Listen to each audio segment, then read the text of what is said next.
I'll just give you a little bit of context. I think my biog was on some of the stuff that was handed out. But if I tell you a little about how I suddenly came to this journey of being involved with Cambridge pubs, I'm a Cambridge boy. My local was the Snowcat in Arbury, if any of you remember that, with pleasure, horror, or whatever. Yeah. Yeah. I worked in music for many years. I'm now semi-retired. And towards the end of my music career, I was asked by the head teacher at St. Matthew's if I would help devise a project to commemorate the reinterment of the 13 skeletons that they discovered in their playground when they were putting up the new building. They did some research on it. They got Oxford Archaeology in. They discovered that, of course, it was the burial plot for a Baptist church that had once faced onto East Road. And like all Baptists and Methodists, they had a habit of splitting as a sort of binary. They could never be together in one group. So they split, and half of them, or more than half, went down to found the Zion Chapel, which left the East Road one abandoned, and with only the opportunity of putting 13 bodies in. Anyway, so as part of that, I started researching, because we were going to write some songs about Victorians, because we're talking about sort of late 1830s for the interment of the skeletons. And yes, sorry, what was I? So the skeletons, we were going to reinter them. We were going to write songs about Victorians. So I started looking into the Victorian history of the area, and discovered that right on the corner, next to the Baptist Chapel, was a pub called the Three Blackbirds. Some of you may remember it as the Granville, and some of you may remember it even more recently as one of the Cyrenian communities, and it was, I think, pretty much the final resting place of Trevor from the marketplace. I don't know if you remember him. He certainly was involved in a fire that took place in there at some point. Anyway, cut a long story short, I started researching that. Then I discovered that on Norfolk Street, tiny little Norfolk Street, there were 5 pubs. And then East Road, of course, now beggars belief, probably about 20, I think, and counting. So I thought, well, I'll research those. And then, of course, I got so interested, I thought, oh, sod it, I'll do the whole of Cambridge. It was, in some respects, well, it certainly dictated the remainder of my life thus far, because it turns out to be a much bigger subject than we might imagine. I looked for a book on Cambridge pubs. There is none. There's books on pubs of Histon, of Cottenham, of Impington, Oxford, Peterborough, but none about Cambridge. And then I met a guy some of you may know called Steve Linley. He had a similar sort of awakening 10, 15 years ago, and had similarly started to research the pubs of Cambridge. And we agreed that the reason that there was no book about them is that it's such a massive subject. We have currently got on our list 650 pubs that have existed in Cambridge historically. And that's individual pubs, not the ones where they've just changed name. Then we have put off, because we used all the basic records. And then we discovered that, of course, we knew that the university had licensed all drinking establishments right from the foundation of the university. And, of course, being the university, had kept the records. And so now, Steve and I make regular trips to the university library. And in fact, if anybody wants to come and help on this task, you're very, very welcome.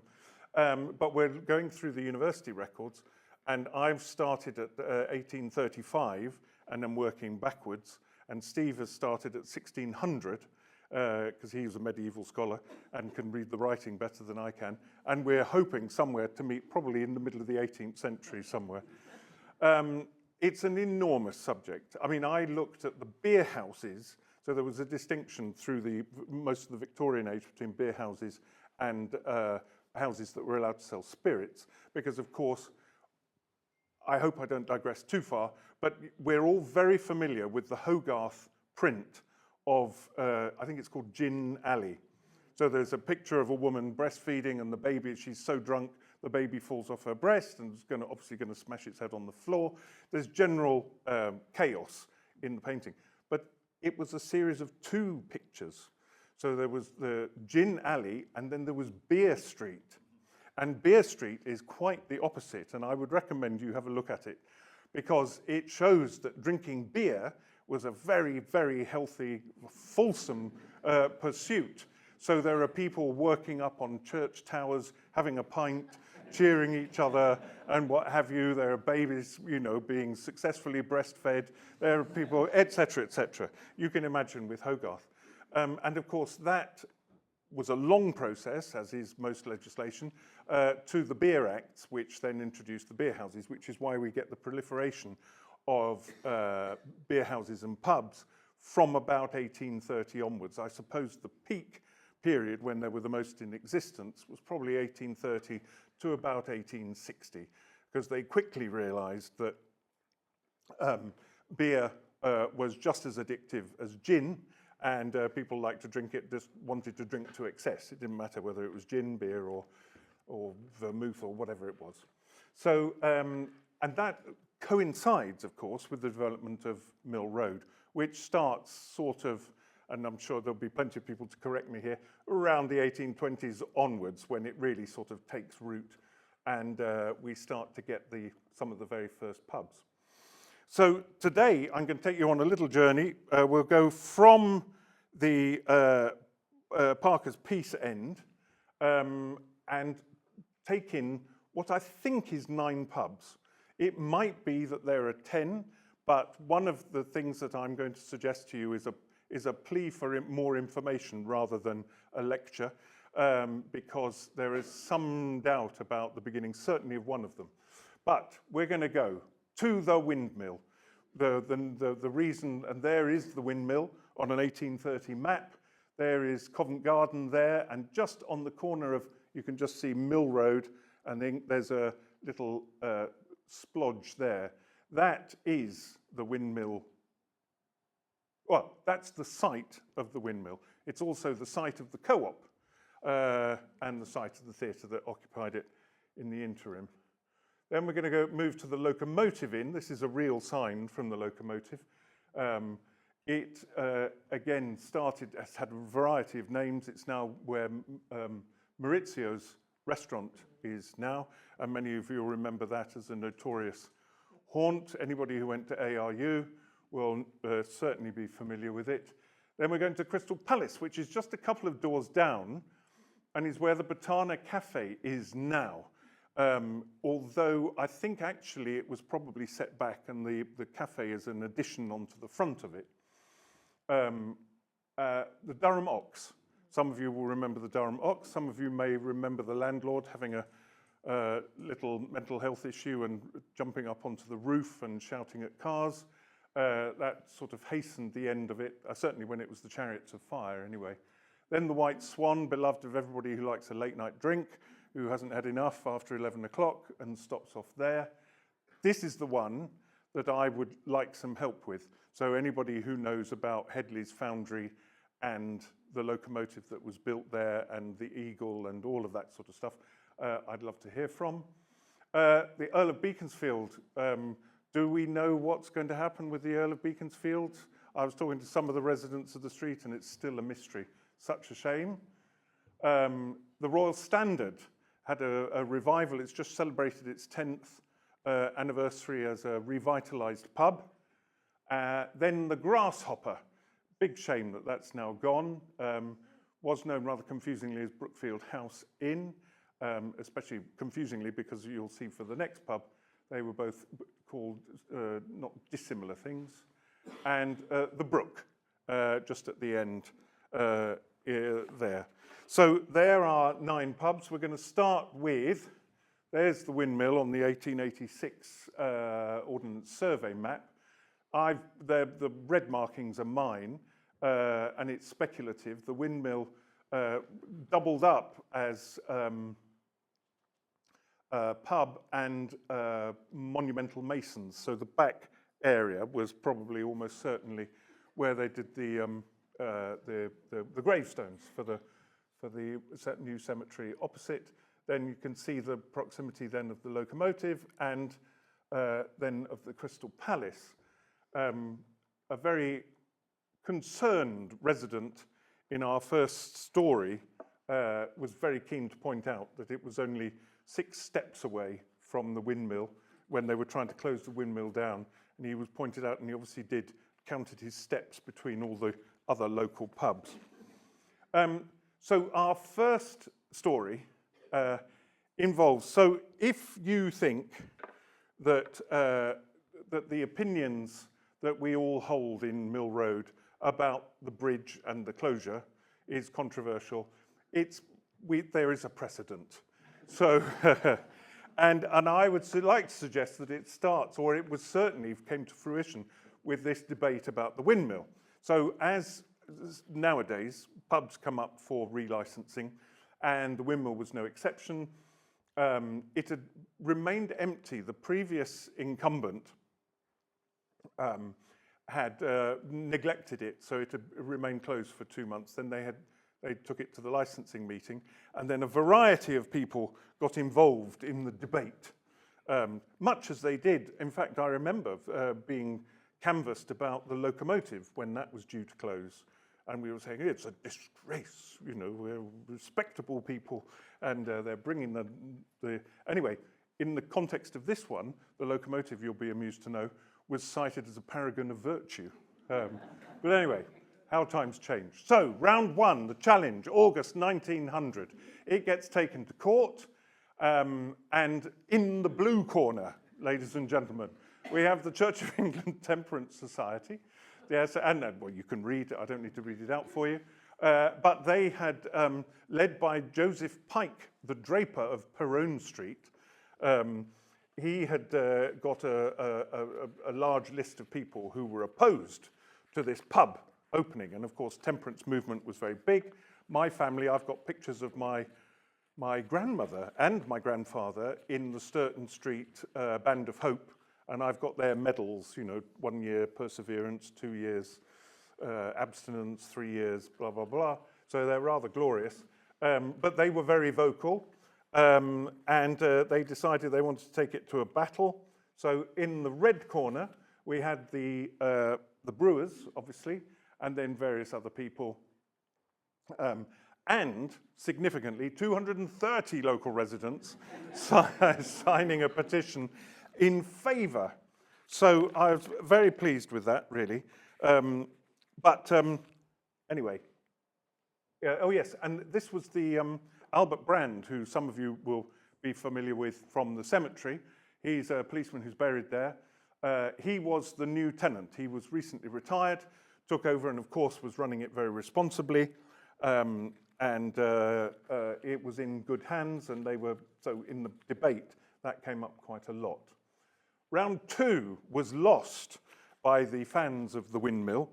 Perhaps I'll just read you a little bit. So Joseph Pike, who was a draper from Perrone Street, never did trust people from Perrone Street, but he said, I have been around the area and I've discovered that the Crystal Palace public house, proceeding from the windmill along Mill Road, was only 39 paces away. So he didn't have a very long gait, I don't suppose. And Mr. Ward's shop, which includes a grocer's license, 77 paces, the Durham Ox, 216 paces, the Six Bells was at 50 paces, and the Crown, which some of you might know, which is still standing, but obviously not a pub, in Glisson Road, that was 165 paces, and the Live and Let Live was 210 paces away.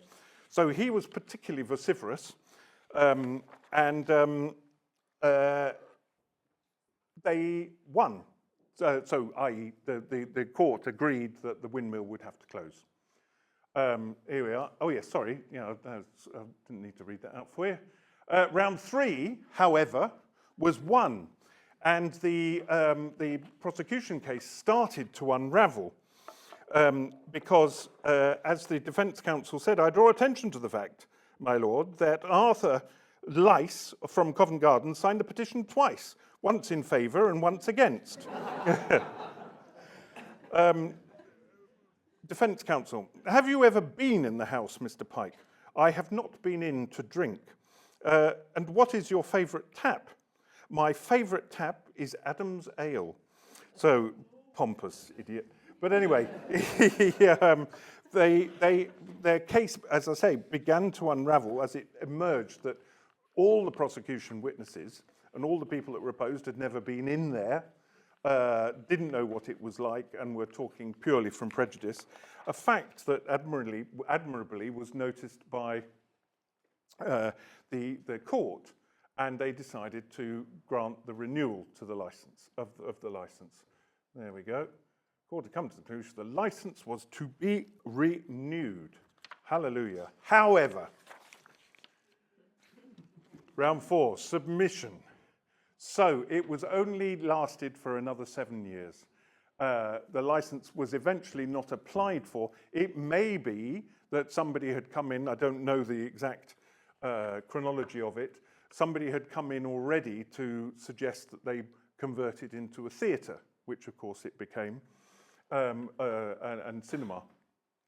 Alfred Brand retired and went to Mawson Road, as all good people do, and for a short while it was taken over for a photographer, then it became the cinema, and then et cetera, and the rest is well-documented history on the excellent website on the Mill Road Society and Capturing Cambridge. So it's all very well documented there. So, interestingly, and this is when it became a cinema, just if anybody is interested, Victor Caine was one of the managers for a couple of years. He was also a particularly fine singer, and I would recommend that you have a listen to him. It's on YouTube, and you can just listen. It's just a sound recording, but with the great Gerald Moore. He was a particularly fine tenor. So I think there's a further study there, and your man, the professor of music man in the Mill Road, Ian Bent, is particularly interested in this part of the story. So you may hear more about that another time. Then we move on to the locomotive.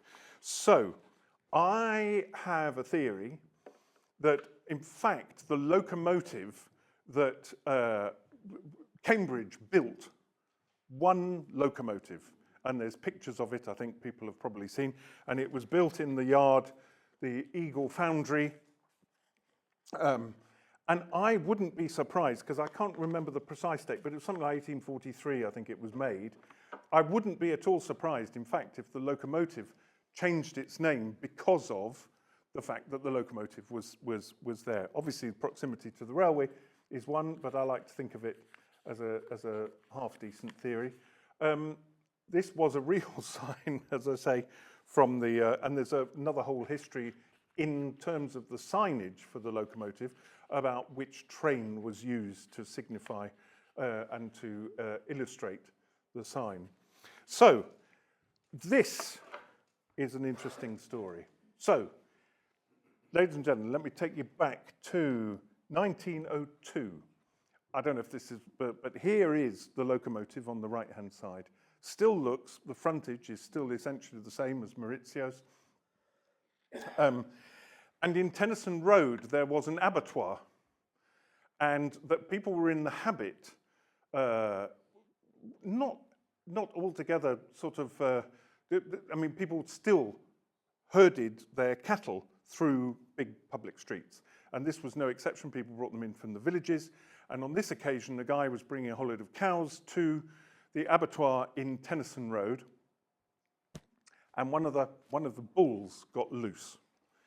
The next protagonist in our story is the 12-year-old Gwendolen Townsend. Gwendolen lived with her brothers Basil and Cecil, her grandmother and her parents at number 84 Mawson Road. She'd come for a walk. She had got to about where the lady in the white dress is when one of the bulls rushed from Barker's Piece and then took this rather extraordinary journey. So Parkside, head up Mill Road, Mortimer Road, went back onto Mill Road, down Covent Garden, turned back on itself, revisited Mill Road, where it turned right at the end. Walking past the locomotive, at that point was Gwendolen with her back turned to the animal, and it tossed her up in the air. And as we can see, as high as the top of a street lamp. Yeah. So, yeah, where were the health and safety officers in 1902 that would have permitted that to happen? But I think it was quite a common occurrence. I mean, certainly reading through the Victorian newspapers, it's not unusual to hear of cattle suddenly taking off and going into a pub or a library or whatever. Anyway, that's what happened to her. Gwendolen was completely fine, as it turns out. She lived a long and fruitful life and worked as a civil servant and died in 1971. So it obviously didn't do her any particular harm, apart from some severe bruising. So there we go. So that's the story of there. I hope you don't mind me just telling a story about each pub, because of course I can go, as my family will attest to, I could go on for an awful long time. Crystal Palace. So this was obviously a small pub. It says in some of the property reports that it had a butcher's shop on the front, and then there was a planning permission to build out up to the level of the street. So I think probably the current line is almost an addition, and the pub may have been down the little passage towards the back. I don't know and I haven't seen any photos of that sort of period of the pub. But anyway, in this story, oh, hello. No. Yes, William Hancock. He was the landlord at the time, and his wife and daughter, he was out on business, and his wife and daughter were left on this occasion in the pub. This is 1883, and his daughter was actually in charge, and two blokes. So the main witness, it's a curious story, because the main witness for the prosecution in this story, which was, because gambling was highly frowned upon, the main protagonist was a guy who was involved in the betting, and they were putting £0.5 crown on each for a game called Don. I don't know. But the £0.5 crown, and they were hiding the money under a box for dominoes. And so nobody saw anything, but somehow they got busted. And then this guy, the guy that, in fact, he was probably just bitter because he'd lost £7 that night to somebody else, and then decided to turn Queen's evidence or whatever it is, and then dob in the whole group of people in the pub. It was hugely unfair, with tragic, actually, tragic outcome, because the guy lost his license. He said, well, it was my daughter, she didn't see anything, my wife didn't see anything, but it didn't stop the prosecution from seeing it through to the end. The sad postscript to all of this was he was ousted, went to live in Perone Street, and he died the next year. So it's a big shame. He was clearly, there was an appeal, and everybody was sort of saying what a decent chap he was. And then in the paper appears this advert to try and raise the money for a memorial to him. I checked, I don't think he's not in the Mill Road Cemetery. So perhaps they didn't get their memorial, or perhaps he's just, I don't know, who knows. But anyway, the interesting thing is, any cricket fans amongst us, his immediate replacement lived opposite. He was rather famous, and his name was Robert Pearson Carpenter, one of England's greatest ever cricketers, one of the first, went on the very first tour to Australia, absolute legend, and he lived in 45 Mill Road, which is just opposite on those, I guess, in that group of houses, which is probably still there. Anyway, we'll come back to him because he's a key player and his family in the history of Mill Road. The happy postscript is that he only did a year, somebody else did a year, and then William Hancock's family were able to take over the pub again. So such was their reputation and I guess the esteem which they were held in by the local residents, or the drinkers at least, that they ran it for another 10 years after. So that's that one. Still, that's a pub that we don't have a photo of. So anybody got any old photos in their drawers? That would be lovely to try and see that. Now, the Durham Ox. The Durham Ox, so I have a theory, which is mine. And that theory is that this wonderful family of carpenters, George Carpenter, a butcher. He had butcher's shops all over Cambridge. And he had 5 sons, which included Robert Carpenter, the famous cricketer. In fact, most of his sons were cricketers of some sort of description or other, and or butchers. One became a soldier, one became a sculptor, apparently. But the Durham Ox, so yes, it's now Chicken Cottage. But living in that house before any record of the Durham Ox appears was George Carpenter Senior, father, and he was a butcher. And oh yeah, so that is the Durham Ox next to the Kinema, and there's that glorious picture of the Durham Ox, which of course is based on this famous, and this print, millions copies of this, a print of this went round and of course becomes the model for the pub sign, but also becomes a measure of how big your cow, your bull is when it comes to Christmas time. There was a tradition in the local newspapers to put in, Mr. Smith of Silver Street has 4 fine cows weighing up to 25 stone each, which he's going to prepare for Christmas. And George Carpenter was always had, in the lead up to the founding of the pub, he always had a Durham Ox ready to go. So I don't think it takes much imagination. Oh, and he lived next to exactly where the Durham Ox is now. Not next to it, sorry, he lived next to the old place, the maternity hospital, the workhouse. Thank you. Yes, so he lived next to the workhouse. So it's not, it doesn't take a huge leap to imagine that in fact, and because the first landlord of the Durham Ox was one of his sons, that in fact he just converted his house into a pub. So that becomes the Durham Ox. And then these 5 sons, there's the father, profession butcher. Yeah, that's pretty straightforward. I do apologise. I hadn't done a PowerPoint for about 6 or 7 years, and it's all changed. And so I was able to do this lovely thing just with my text, but then I couldn't make it consistent. So you've got a selection of slide options as we go through. Anyway, George, son 1, he was another cricketer.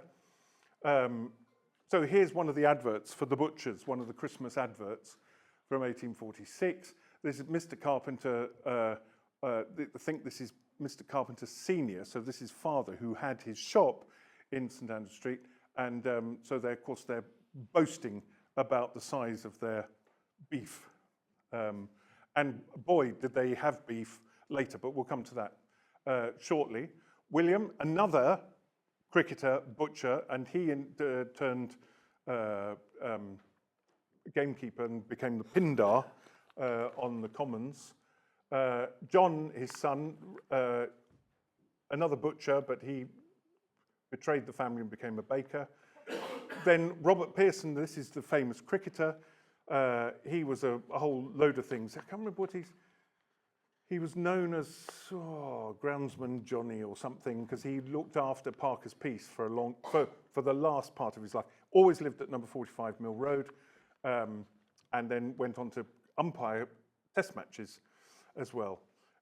He stood in at various times. So he managed the Crystal Palace for a year, and then his brother, who owned the Golden Rose in Emmanuel Street, I don't know if people know the Golden Rose, still got a Golden Rose outside. It's opposite Christ's Pieces, and long-term pub. and it's still got the metal work outside worth a look. Now, one more son to go. Oh, that's Robert Carpenter. That tells you a little bit about him. They had this fashion. I don't know if anybody here has got a beard under the chin beard. I don't get them myself, but anyway, there you go. Thomas Son 5. He was a Tory thug, so he would go around. Of course, the politics at the time was lively, shall we say, and they would go beat up groups of people. I mean, there were Tory tags. There were other people on the opposite side as well. But he got done for that at some point. But now these guys, this was what was interesting: the Battle of the Carpenter Butchers. So father and one of the sons took a shop on East Road, and one of the brothers took another shop with another man who had previously been in his father's shop, and they had a price war, and it came to fisticuffs, and they were fighting on East Road over who had the lowest prices and who needed certain customers and all of that sort of stuff. So that really is, and in fact, it was described in the paper at the time as a scene between these butcher Montagues and Capulets. And then throughout the rest of their lives, they're fighting. There's one brother in court for hitting the other one, or sort of one of the wives hits one of the brothers. And anyway, and Robert, actually, the cricketer, seems to be the most peaceful of the lot of them. Anyway, getting close to the bridge. It's 11 o'clock. We're all heading to the White Swan. Now, this is the one. This is more. I haven't so much got a story about this other than a plea to see if I can find out some more about it, because there's a number of the landlords. I think actually the next slide might show that. Yes. So one of the most precious records that we have. So there's obviously the court records for the licensing, but there's billeting records that are kept that took me a long time to track down through the Cambridge Museum, which are now at the Ely site. And it's a fantastic book like this. You feel like a real scholar when you're opening it and you have to put it on the or blah, blah. But it details from 1841 to about 1890 where the military would billet their soldiers, and it was exclusively pubs. And so we know a lot about these early places because it gives both the name of the landlord and the name of the pub. And will often, as in this case, probably Eagle, see White Swan, so begins to give you clues. I think this was a pub that was probably started very near to the Eagle Foundry, and then it changed names for various reasons, not least because one of the landlords, George Gower, was a milkman, and obviously decided he thought it would be nice to call it the Spotted Cow. So it became the Spotted Cow, certainly for a moment. Then we see it sort of recorded variously as the Swan, the White Swan, or the Three Swans, which is a fate that befalls all pubs called the Swan. So people obviously, the one that was on the corner of Magdalen Street and near Northampton Street, that gets called a whole variety of names, and especially because they refer to the nicked swan, which is the process where people used to mark their swans as property by nicking the beak. So you get those ones as well. And then 1871, although it doesn't say it definitively, it was proposed to pull down the White Swan and transfer the license to a new building close by.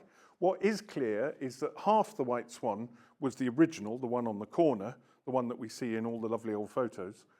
And then they bought the terraced house next door. But is that the original? Is that the original site? This clearly hints that it was somewhere else and then moved.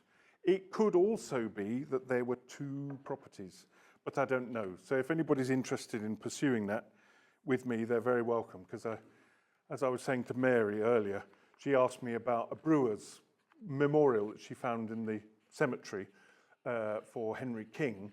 And she said, do you know anything about this? And I said, oh, Mary, the first question you asked me about a brewer, and it has to be the King family, because there are 5 King families. They were all brewers. Some of them lived in Cambridge, some of them lived in Ely. They intermarried, and it's a nightmare. And so when you're doing this sort of research, I don't know about any other researchers, but I do a bit, then my head gets so full I have to park it for a while and then come back to it. So that's what I've been doing with this, and have yet to reach a conclusion. But it's fascinating nonetheless. And recently I met a chap who grew up in the White Swan, and anybody who's on those Facebook groups, Cambridge in the good old days, you will have seen David Gilby is his name, and he's put some fantastic photos of post-war White Swan with the old boys in their flat caps and everything, and is even able to point out that the blackout signs, the blackout on the windows are still up at that particular time. So it really does date it. They're fantastic photos. Anyway, yeah, so any help with that would be hugely appreciated. Now, the Earl of Beaconsfield. This, and again, this is a lovely story that I would love to pursue more. It's a very simple story, really. And it does anybody know Mike Smith, the DIY man? No?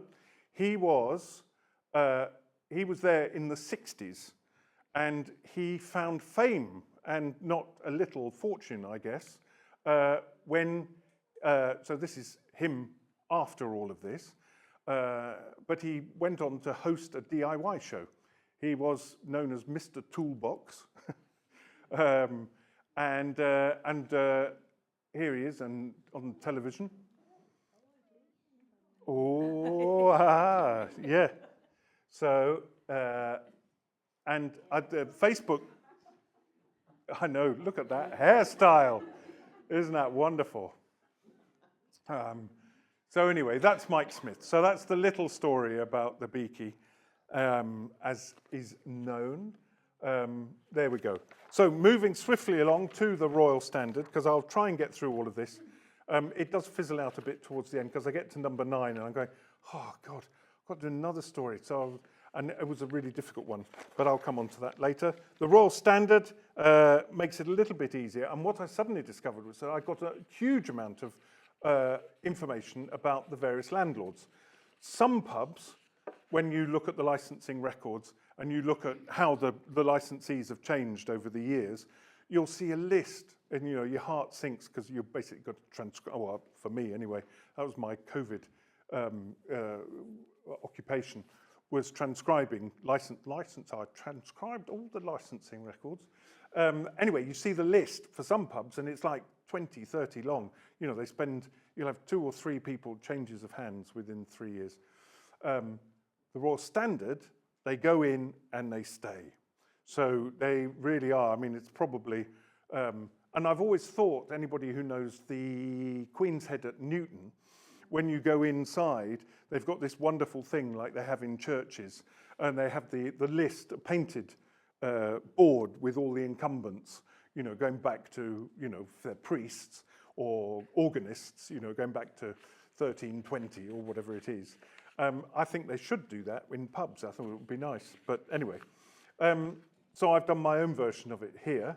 Edward Fletcher, I was first put onto him. That's not him, unfortunately. But from this interview that Alan Brigham did with somebody called Sid Christian, who remembers him, and being an ex-musician myself, I was warmed by the fact, and having been a piano accordionist as well myself, was that Edward Fletcher, on certain holidays, would stand outside the pub and entertain people playing his accordion. Because us accordionists have a hard time. People don't always want to hear us, and probably we do have to stand outside to be appreciated. But that was him. He was there for yonks. Yeah, there you go, 19 years. And then this fabulous chap, he'd been head waiter at Trinity, and then came there, and then David James Mansfield, and I like him as well because he was a trombonist in the Haverhill band. He was a chorister in Haverhill, and then played for a band that eventually became the Cooperative Society Silver Prize Band, called the Haverhill something brass band.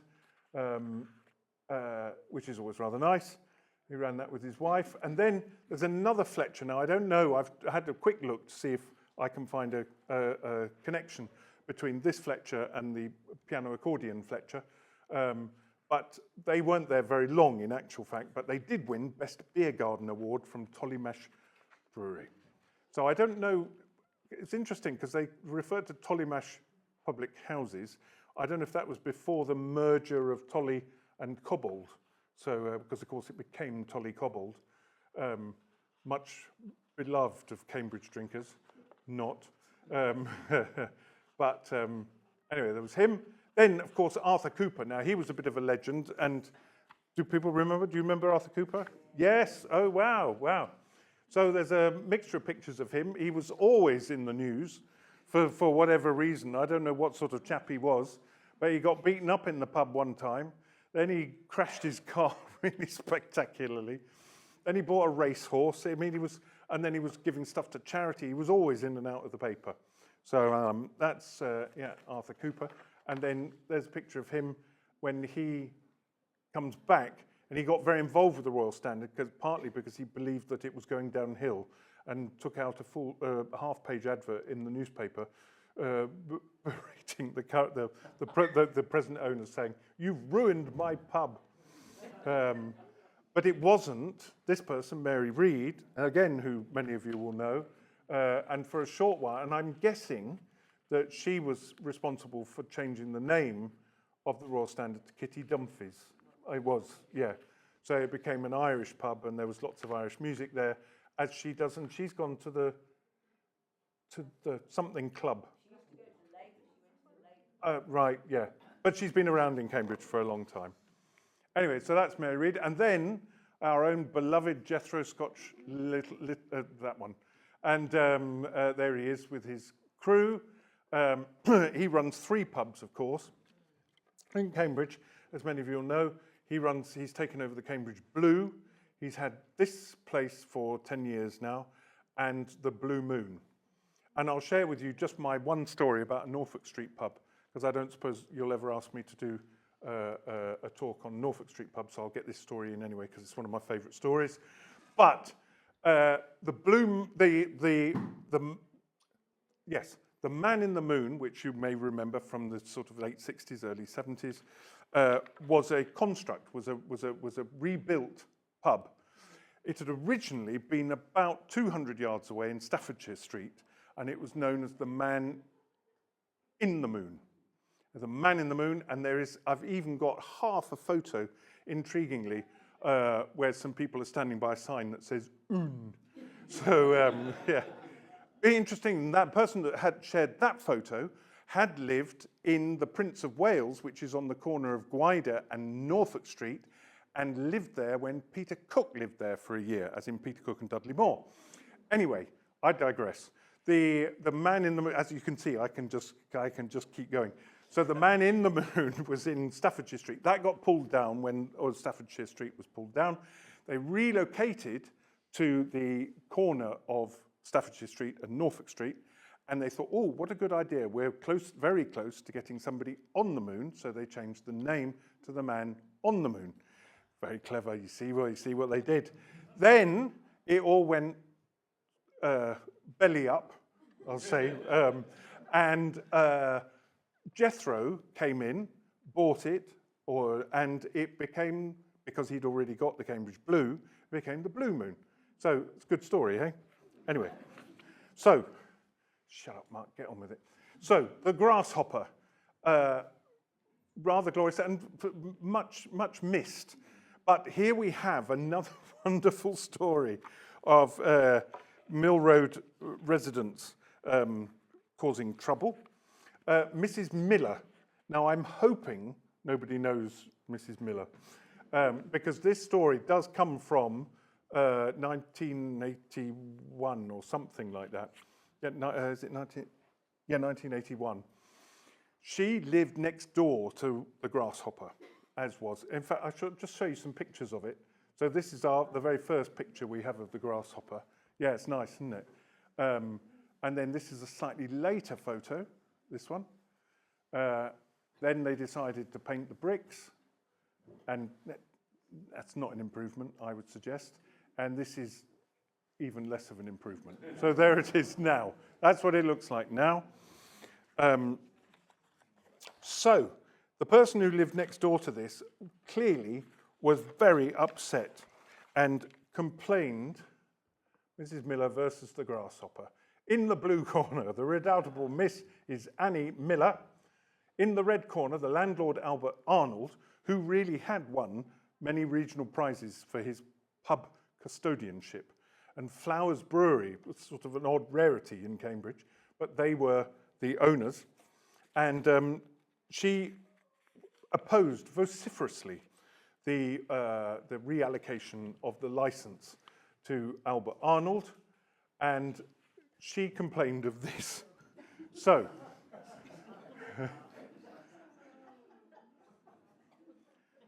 yeah. I like the final one. It's just being held to ridicule by people living nearby for tolerating the noise. They ridicule me, even though nobody actually said that there was a problem. Anyway, luckily, the court saw through it because they realized the compromises that had already been made by the brewery and the landlords. They'd installed double glazing, a 6-foot wall, enclosed the gentlemen's toilets, soundproofing on all the floors, and putting rubber stops on all the doors. That's what had already happened, and the brewery said, is there anything else that we can do? And to their credit, they said no. The vexatious nature of the complaints, and it was revealed that she'd been complaining since 1939. Oh, God. We have it, I live in Mawson Road, and the live and let live, and the things we have there, and people who move in and go, I don't like the noise from the pub. And you go, well, don't buy a house near a pub. It's like people, I had it when I used to be based in our offices used to be based in a primary school in London.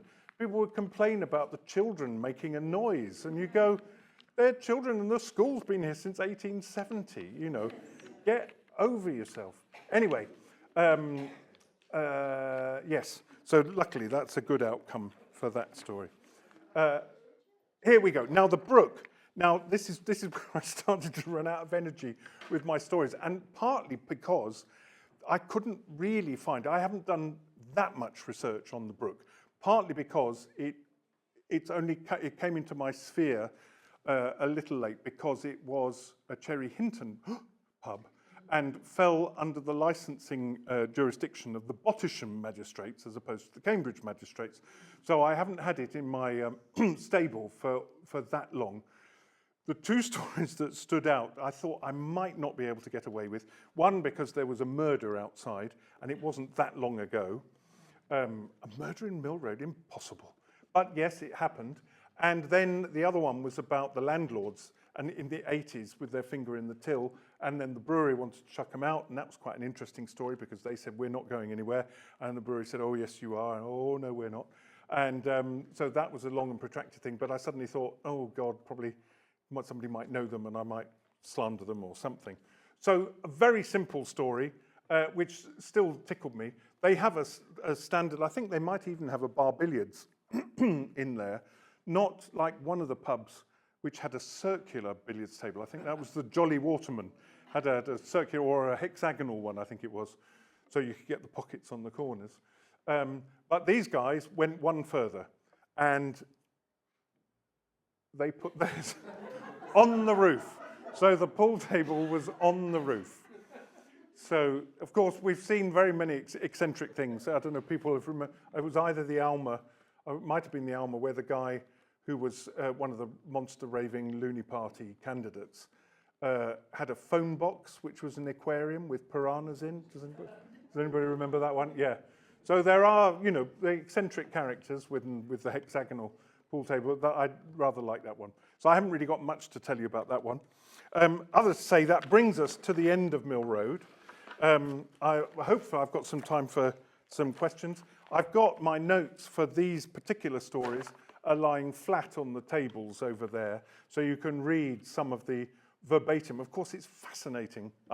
It's really, pub history is very interesting because very often you get to hear what people say verbatim because they were very good at reporting. They clearly just kept everything in shorthand. So you'll see, for instance, the testimony at the windmill is recorded word for word, and you hear, you know, all these people sort of going on about, you know, I took 2 paces to the left and all that sort of stuff. And there it is. Some of them go back even further and are probably even more reliable sources because Cambridge, of course, was a rotten borough, and 2 or 3 parliamentary elections were declared void in the 30s and 40s and through bribery. And the bribery all happened through the pubs, which of course makes it very interesting for us because they had parliamentary investigations into the allegations, took all the publicans down to Westminster, interviewed them, and recorded everything that they said in Hansard. So you get these, you get to hear Mrs. Mottram from Hobson Street talking about her pub there, you know, properly recorded like a court recorder. So it is completely brilliant. So that brings my talk to an end. But I would say if anybody's interested, and certainly if anybody wants to help Stephen and I with any of the transcriptions of the fascinating, really fascinating, texts that we're now unearthing, sometimes which we can just photo, and so you can do it from home. If anybody's interested in helping with that, I've put a couple of things that you can sign up to. There's, we've been at the beer festival for the last 2 years. We did a presentation about the King Street Run, which is why there's quite a lot of stuff on these boards about the King Street Run. I don't know if people remember that, but go to 8 pubs, and it wasn't necessarily the King Street pubs, it was just those that weren't fed up with people coming in and throwing up all over their carpets. Because of course, if you were pub number 6 or 7, that's what people did. They came in and threw up. So it sort of, it got longer and longer, the King Street Run. But the idea was to drink 8 pints in 8 pubs with no hissing or puking. So, and then they would time it. And then if you did it and you'd paid your subscription to the entrepreneurial Cambridge University students who ran it, and you were judged to have succeeded, you got a necktie, you got a tie. Ooh, yeah. So we've wondered about doing it. We will do it privately. We could never advertise it as a commercial operation, but one of the things that the rather loosely organised Cambridge pub group, we want to do some more, but we do think that it will only be half a pint in each pub, and given the likely given the likely age of the participants, peeing will be compulsory in each pub. Yeah. So that's our intention. We want to do more. We've got a little plan to try and drink in some of the pubs that have closed, for instance, the Merton Arms, and see whether we can persuade them to let us go in and have a pint in their office, as it now is, so that we can say we've had a pint in the Merton Arms. And so that's one little project.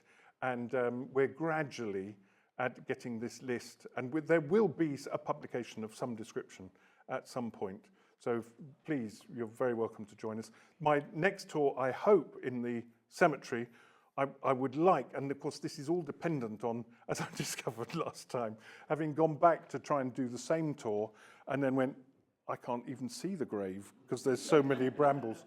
So dependent on brambles, I'd like to do women publicans buried in Mill Road Cemetery, which is, of course, a very interesting topic, especially around East Road, where a lot of them were lodging houses, and they were effectively social workers for their time, and often highly praised for being so. Yes, and there's books. So these books here, these are sort of compendiums of the research that we have thus far. This isn't a book. This is just a chronological list of newspaper articles. Some of them, like this one, The Hoop, is absolutely massive, but completely fascinating. Did you know, and I think I might be the first person to reveal this in this century and probably even the last century, that Liszt played at the Hoop in Bridge Street. Franz Liszt. Yeah, he turned there. It's all well documented. Yeah, he played it. Oh, hello. Oh no! Help! There we go. There we go. Yeah. So, and of course, it was the political centre. It was the theatre. It's what the ADC is now. The debating society used to be there. They had theatrical performances, flower shows. It's completely brilliant. Anyway, so yes, come and join us on the journey. There's a Facebook page. Now I think we're about 550 strong. There it is. What does it say? It says Cambridge Pubs or something. Anyway, there's a Facebook group you can join, so with no commitment. And yeah, God bless you all, and may you drink in Mill Road pubs for much longer. So thank you very much. Please feel free to have a look at the stuff. Thank you very much. Thank you.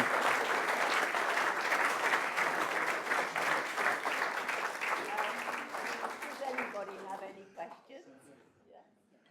Was the publication date of the paper the 1st of April? For this one? Yeah. Good question. Good question. I don't know, because we're not as good at doing April Fool jokes as we used to be, are we? I think I've seen a painting of the jail that was on Bob's piece. Yes. The actual windmill. You can see it in the distance. And so I think that the jail was built in 1830. So presumably the windmill was knocked down. The windmill pub was built. It's the windmill itself, I think, was a little way along. So it was probably more where the locomotive was.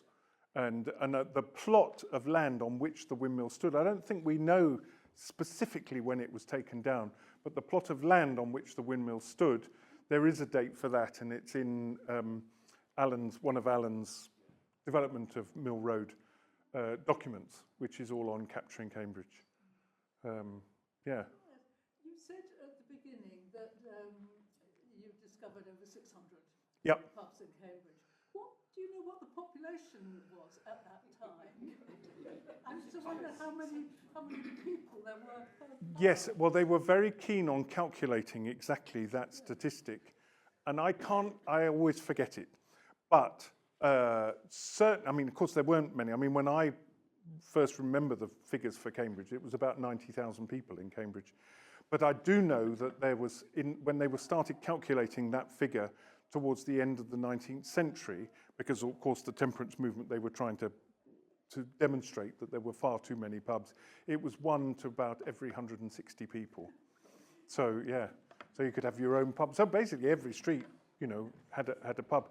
And we counted in King Street 22, in King Street. Not all necessarily there at the same time, but the ones in Norfolk Street were 5 pubs in Norfolk Street. It's hard to see how the publicans made a living. So they don't have that many people. Well, of course, they were selling small beer, we think, as well. So, of course, people were drinking small beer as a substitute for water. So there was a sort of gradual turnover. And the pubs were a whole variety of other things. So they were also the places, so anybody who died was taken to the pub, and then the inquest was held in the pub. So, I mean, I still haven't quite got my head around that. Whether they put the bodies on on people's favourite tables, and I don't know, but they all were. I mean, some of them, and of course, unfortunately, too many people drowned in the Cam. So they were either drinking too much or not learning how to swim. The lady from the Zebra drowned in the Cam. She did, and that was a willful act, Yes. I believe, because her husband was the university swimming coach. Yeah. So, yeah, so brilliant. Yeah, go. You were talking about there was a higher density of pubs on East Road and King Street than you referenced for Mill Road. Was Mill Road, have you missed a lot of pubs that used to exist over time? On Mill Road, I don't think so, because it's reasonably well documented, the development of Mill Road. So we know pretty much that there was very little on Mill Road before 1830. So we're able to, plan it like that. I guess so, yeah. Because before then, there was obviously the mining further down the descent. Yes. I'm actually quite surprised there were so few pubs. Yes, or that Mill Road was not developed, yeah. So it must have centred, I guess, around the villages down there, Cherry Hinton and what have you. So, but certainly the East Road, Newmarket Road, they're more ancient, so that we're only just discovering. So I have a competition with Steve about King Street, for instance, where there's on the 1830 map, there's very few buildings, but the Horse and Groom is there, and we keep going. He rings me. He goes, "I'm back to 1820." I said, "I found a reference to 1820." And I go, "Ha, stick that in your part. I've got 1790." Yeah. So and so it goes on. So I think as we go on, we'll find, more and more sort of more ancient places. Yeah.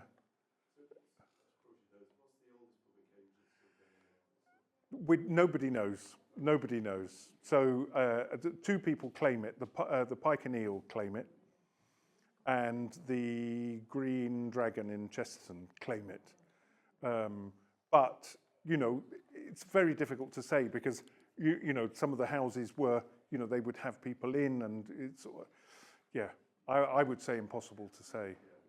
Yeah. Fort St George, yes, that's it. Yeah, that would be an old one. But again, it might not always have been a public house. There is a fascinating, and one of the things that we want to do with the Cambridge Pub Group is I found there's an autobiography of the guy who used to run the Ram Inn, which some people will remember Ram Yard. My grandfather had a tailor's shop in Ram Yard, which is next to the Round Church. And you sometimes see on really nice photographs of that's the one, his hairdressing salon on the corner of the Wedge. Anyway, this guy had been the landlord at the Sluice, as it was called before it was called George, and before it was called Fort St George. Yeah, it was just called the Sluice, and he'd been the landlord there, but he has a recipe for beer. So I've been talking to people at the beer festival, and started, of course, being in Cambridge, a controversy over the type of yeast that would have been used. So yes, so there's a whole scientific thing going on, about that. Did I say pickle? No, what did I say? Pike and Eel. Pike and Eel. Sorry, I don't mean the pike. I mean the pickerel. Sorry. Yes. Sorry. Pickerel. Yeah, they claim they're the oldest. Although, strictly speaking, of course, Chesterton was without the limits of Cambridge, so which is why it was so. The pickerel lady, she was quite important as well. Yes, and there was one of them committed suicide in the river as well. Yes, so. I know about the deaths, of course. Yes. So, yeah.